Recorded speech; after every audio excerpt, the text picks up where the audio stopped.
আজি নাৰাংগী আঞ্চলিক মহাবিদ্যালয়ৰ IQASৰ সৌজন্যত মহাবিদ্যালয় হেল্থ কেয়াৰ কলে বিশ্ব এইডছ দিৱস পালন কৰে। মহাবিদ্যালয়ৰ অধ্যক্ষ ডক্টৰ লোকেন্দ্ৰ কাকতিয়ে এইডছ সম্পৰ্কে তেখেতৰ বক্তব্য প্ৰদান কৰে।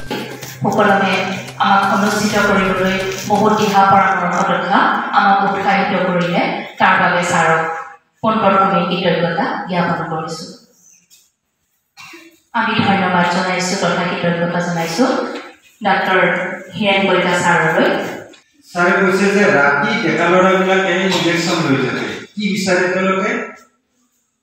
সুখৰ হৰমন নিঃসৰণ কৰিব বিচাৰে। চৰকাৰ আমাৰ সুখ যে কিহে? ডোপামাইন। যেতিয়া কোনোবাই প্ৰতিযোগিতা কৰে, নতুন এটা কাম কৰে, শৰীৰৰ পৰিশ্ৰম কৰে, তেতিয়াও আমাৰ ভাল লাগে। ডিল কৰিছা তোমালোকে, ভাল লাগিছে, মনত ভাল লাগিছে, খেল খেলিছা, ভাল লাগিছে। কিয়? কাৰণ আমাৰ শৰীৰে ডোপামাইন নামৰ হৰমন নিঃসৰণ কৰে, তেতিয়া ভাল লাগে। আমি বেলেগক সহায় কৰিও আমাৰ মনত ভাল লাগে, তেতিয়া আমাৰ মনৰ শৰীৰত কি হৰমন নিঃসৰণ হয়? চেৰিটনিন। আৰু হাঁহি উঠা কথা কৈ ইজনে সিজনে ধেমালি কৰিও আমাৰ মনত ভাল লাগে, তেতিয়া আমাৰ শৰীৰত কি নিঃসৰণ হয়? এণ্ড্ৰফিন। আৰু দুখ কষ্ট পালে এটা হৰমন নিঃসৰণ হয় কৰ্টিছল। এতিয়া আমি কি কৰোঁ? মোবাইলৰ দ্বাৰা এই হৰমন নিঃসৰণ কৰাৰ কাৰণে চেষ্টা কৰোঁ, গেম খেলোঁ।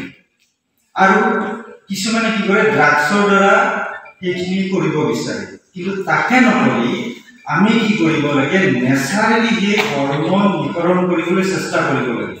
সভাত বিশিষ্ট অতিথি হিচাপে উপস্থিত থাকে easy nursing home doctor Hiren Kalita আৰু ডক্টৰ অপূৰ্ব কুমাৰ শৰ্মাই এইডছ সম্পৰ্কে ছাত্ৰ ছাত্ৰীক সজাগতামূলক বক্তব্য প্ৰদান কৰে।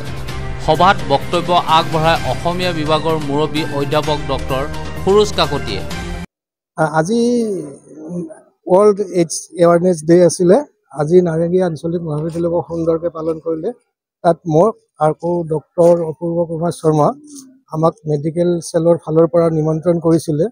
আমি দুজন ডক্টৰ, আমি এইডছৰ বিষয়ে, এইডছ কেনেকৈ নোহোৱাকৈ থাকিব পাৰি, আমি সেইখিনিত বেছিকৈ গুৰুত্ব দিছোঁ। আৰু কেতিয়াবা এইডছ হ'লেও কাৰোবাৰ, তেওঁক আমি সাধাৰণ পেচেণ্টৰ দৰে কেনেকৈ ট্ৰিটমেণ্ট কৰিব পাৰি, আৰু এইডছ যে কিয়ৰেবল নহ'লেও তাক কণ্ট্ৰল কৰি ৰাখিব পাৰি, সেই বিষয়ে আমি ল'ৰা ছোৱালীখিনিক ধুনীয়াকৈ বুজাই দিছোঁ। সভাত মহাবিদ্যালয়ৰ শিক্ষক তথা ছাত্ৰ ছাত্ৰীৰ উপস্থিতিয়ে সভাখন সফল কৰি তোলে। সভাখনৰ আঁত ধৰা হেল্থ কেয়াৰ কলৰ সমন্বয়ক জোনালী তালুকদাৰ আৰু শলাগৰ শৰাই আগবঢ়াই সদস্য ডক্টৰ পইণ্টী শইকীয়া বৰাই।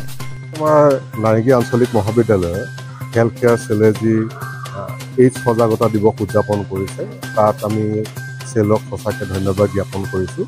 আৰু আমাৰ দুজন প্ৰতিযোদ্ধা চিকিৎসক ডক্টৰ কলিতা ছাৰ আৰু ডক্টৰ শৰ্মা ছাৰ, তেখেতসকলে আহি যি আমাৰ লগত উৎসাহিত কৰি সকলো ছাত্ৰ ছাত্ৰী তথা শিক্ষক শিক্ষয়িত্ৰীৰ মাজেৰে যে এইডছৰ যি ভয়াৱহতা তাক প্ৰতিৰোধ কৰাৰ লগতে তাৰ লগত কেনেধৰণে সহাৱস্থান কৰিব পাৰি আৰু তাক কেনেধৰণে আমি ভৱিষ্যত প্ৰজন্মক তাৰ পৰা আঁতৰাই ৰাখিব পাৰোঁ, সেই বিষয়ে তেওঁলোকে যি আমাৰ সাৰুৱা বক্তব্য তথা তেওঁলোকৰ অভিজ্ঞতা আমাৰ আগত ব্যক্ত কৰিলে, তাৰ বাবে আমি তেখেতসকলক ধন্যবাদ জ্ঞাপন কৰিছোঁ।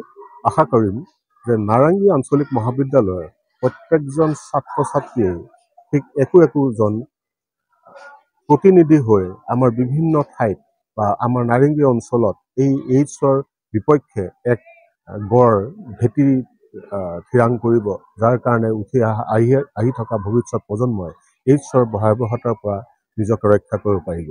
ধন্যবাদ। ফাৰ্মাচীৰ পৰা ঔষধে কিনিব পাৰোঁ, স্বাস্থ্যটো কিনিব নোৱাৰোঁ। আমি ভাবোঁ যে খাই দিম, যি পাই তাকে খাই দিম, তাৰপিছত টেবলেট খাম। এই ধৰণৰ নীতি কিছুমানে পালন কৰে, সেইটো নহয়। ফাৰ্মাচীৰ পৰা ঔষধ কিনিব পাৰি, স্বাস্থ্য কিনিব নোৱাৰি।